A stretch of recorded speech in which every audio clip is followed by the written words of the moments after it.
every government form explained in 12 minutes by the analyst.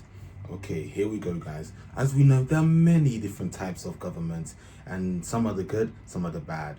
Well, I mean, we don't really trust our government these days anyway, so a lot of corruption. But anyway, it's not necessarily about the type, the people, it's more about the types of governments. Which one is really best to move forward? I'm going to tell you right now, it's not totalitarian. It's not Kim Jong-un, you start. I mean, this is, and Kim Jong-un, you've watched this, again, AI. Okay? It's communist, hell no. That shit don't work. I'm going to tell you that for free. You know, now we're going to actually look at some of the others and see if we can find an alternative. Maybe we can finally all come together and be in peace. Monarchy. A monarchy is a type of government ruled by a monarch, which is often a king or a queen. The monarch's role is passed down through the same family, from generation to generation, often going to the oldest child. Major countries operating under a monarchy include the United Kingdom, Japan, Spain, Sweden, and Saudi Arabia. There are multiple forms of monarchies, for example, symbolic monarchy, where the monarch has no political or economic power, like the United Kingdom. Instead, the country is run by a parliamentary government led by a prime minister. On the other hand, well, obviously before she died, the queen was just there for fun, bro. They're just there for bands. They don't do anything. I don't even know why we're giving them money, paying taxes. But they get to eat some of that. They're just there for fun. Like let's if you go into office right now, the king right now of the UK, what is bro doing? He's drinking martinis and sleeping all day long. Okay, jokes aside, he actually does probably, you know, real work, but still, come on, mate, you don't have any real aura, bro. absolute monarchy is where the king or queen has the power to make all the important decisions in a country. The disadvantage of a monarchy is that it can lead to unsuitable leaders who came to power because they were the heirs. This often leads to a lack of democratic governance and the potential for abuse of power. Socialism. Socialism. One guy, you have too much power, calling all the shots. What he says goes. He's only human as well. He makes mistakes. So he needs to have other bloods to at least discuss and see where it's going. Just him alone, easily make a mistake and cook everyone. Is a form of government wherein the workers or laborers are allowed to own property, but the distribution of goods and services is controlled by a central government. The government's goal is to distribute all of the goods and services equally to ensure everyone in the country has the same opportunities as everyone else. Some of the more common examples of socialist states are the People's Republic of China and the Republic of Cuba. While most socialist states call themselves republics, they usually follow the fundamentals of socialism, where labor and property are equitably distributed and there are no social classes or hierarchies. The reason why socialism is not as popular as some forms of government is the lack of incentives. If someone gets the same resources as someone who didn't work as hard, there's no point in working harder. This can potentially lead to the nation's failure, especially if no one is willing to work hard to get better incentives. Democracy. A democracy is when a country believes that the citizens are the supreme rulers of the nation. Democracy is as old as human civilization itself, but first appeared in the ancient political and philosophical teachings of the people of Athens. In a democracy, the people are the ones who determine the leaders and the laws of the land through a majority vote. It also provides an environment wherein fundamental human rights are respected and the people are allowed to exercise their free will. Some of the most democratic countries in the world include Norway, Sweden, and New Zealand. However, the problem in a democratic country is nice, the people, everyone's coming to a conclusion as people, as a country, as a great nation. We're about to see, obviously, there's a lot of negatives to that, but on the surface, it does sound pretty good, I can't lie, especially since there isn't one guy telling everyone what to do all the time. That it can be too unstable due to constant leadership changes. Autocracy.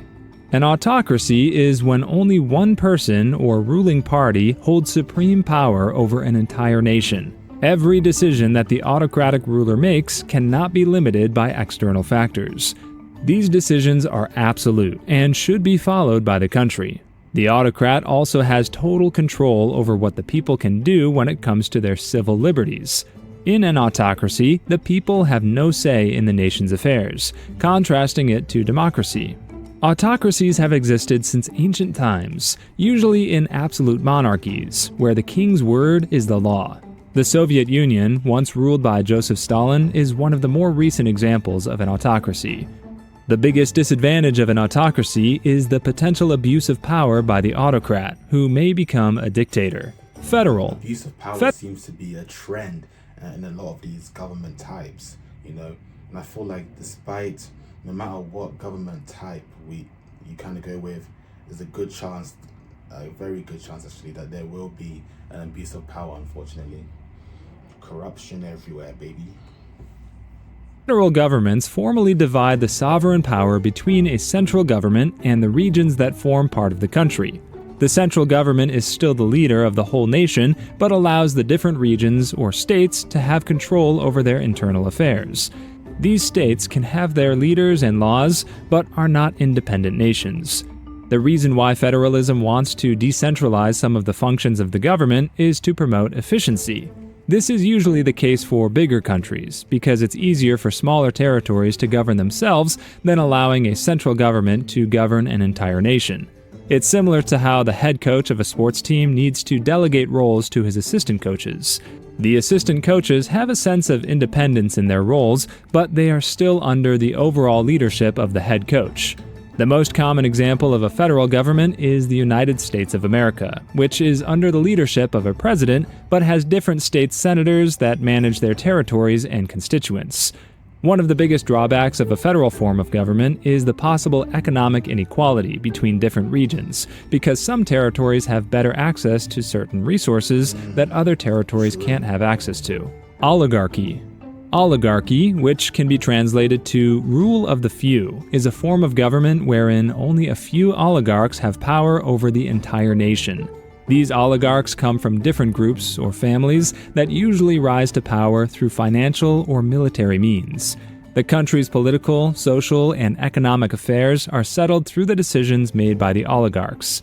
Oligarchies, unlike monarchies, don't formally pass their leadership roles to the next generation, but can still stay in power for multiple generations as long as they maintain their financial or military status within the nation. The USA is formally a federal government, but is often seen as an oligarchy by most people because of the influence that large corporations have on the decisions of politicians. Modern-day oligarchies often arise when large firms and businesses become too financially powerful. The worst part about oligarchies is the potential economic and social inequalities between different classes. A lot of these big companies, their hands are really in politics. They will literally pay off and lobby these politicians to pass laws that will benefit their business and save them money. It's disgusting, and it ends up hurting all of the regular people. Only the rich and powerful benefit from decisions made by their fellow oligarchs. Republic. The concept of the republic results from the ancient Greek philosopher Plato's teachings and has become the foundation of many modern forms of government. In a republic, the people have the right to the affairs of the country because it is believed that the state belongs to the people, and everyone in the state has an equal opportunity to take part in the country's decisions. It is only through the will of the people that the leaders of a country are elected into office. The leaders of a republic are representatives of the people and should be making decisions that favor everyone in the state. There are notable differences between a republic and a democracy. I was just thinking that. What's the difference? In a republic, the people own the state. On the other hand, in a pure democracy, the people don't own the state, but are the sovereign leaders of the nation. A country can be both a republic and a democracy simultaneously. For example, the Philippines is both a republic and a democracy, but not all countries are republics and democracies at the same time. Canada is a democracy, but is constitutionally a monarchy. Republics also have their drawbacks because not all nations are culturally and socially suited for a republic form of government, especially if corruption and abuses are common among the leaders. Communist. A communist government believes in the concept of a classless society and aims to achieve it through the state's absolute control over the country's resources. The ruling party, often led by an authoritarian figure, controls all of the social, political, and economic decision-making in a communist nation. Communist countries believe in Karl Marx's teachings that a capitalist form of government would eventually destroy itself. As a result, the goal of communism is to achieve a classless society through the elimination of private ownership of property so that all goods and services within the state are equally shared by the people. There are currently 5 countries that practice communism in today's modern world, namely China, Cuba, Laos, North Korea, and Vietnam. One of the reasons why communism often fails is that it is prone to abuses and the restriction of human rights. I was telling you, they abuse power every single time, especially with communism. Anarchism. Anarchies are often called non-governance because the key aspect of this form of government is the absence of a central government. The goal of an anarchist system is to not only decentralize the power of the government, but to eliminate the government itself, to allow the people to self-govern. The popular belief is that an anarchist government tends to be chaotic. But that's not the case, because one of the most important goals of anarchism is to allow people to volunteer willingly and freely to help one another for the improvement of the community. It is different from socialism or communism because there is no equitable distribution of labor and resources, but there exists an equitable right to self-governance. In most cases, anarchies rise from destroying a previous government just before establishing a new form of government. There is no true anarchist government today, but Somalia was in anarchy before 2006, when it had no national government. The problem with anarchism is that it can lead to chaos when everyone is only looking after their self-interests instead of helping one another. Presidential. So held back In by a human nature once again. Tisk, tisk, tisk.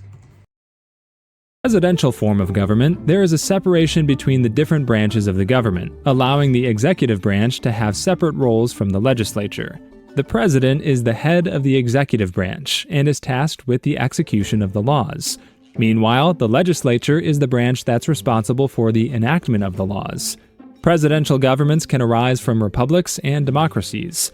Most democratic republics have a presidential form of government. Some of the best examples of presidential governments are South Korea, the Philippines, Nigeria, and Indonesia. A presidential form of government's major downside is that too much executive power in one person can lead to abuse of power. Parliamentary. In a parliamentary system of government, the party with the greatest representation in the legislature is nominated to the executive branch. The party's leader becomes the prime minister, or the chancellor, who appoints members of the party to the cabinet to have their tasks as members of the executive branch. However, the ruling party does not hold absolute executive powers because the opposing party must challenge the ruling party regularly. The prime minister can also be removed from power at the will of the legislature or the ruling party through a vote of no confidence if the prime minister fails to uphold their duties. Parliamentary systems can also exist alongside different forms of government, such as a monarchy. Japan is a constitutional monarchy with a royal family acting as symbolic leaders, but has a parliamentary government led by a prime minister. The problem with a parliamentary form of government is that it fails to provide a stable government because the opposing party will What's even the point of having a symbolic monarchy if they don't really have political power? They're not the true leaders. Parliament's doing everything anyway. Why are they there, fam? Just there to, oh, we have a monarchy, but everyone knows they don't run the ship anyway. So why are they there? Just for fun? I actually don't get it. Let's just boot them out. Honestly, they're not doing anything. Apparently, maybe. always try to challenge the ruling party, leading to never-ending conflicts. Constitutional. A constitutional form of government is when a constitution acts as the foundation of the country's laws and systems. It is the constitution that defines the limits and functions of a government. In most cases, the constitution is enacted to extend the people's will. Constitutional governments come in many forms. For example, the United Kingdom is a constitutional monarchy that defines the limits of the monarch's powers. The United States is also a constitutional government, but is a presidential form of constitutional democracy.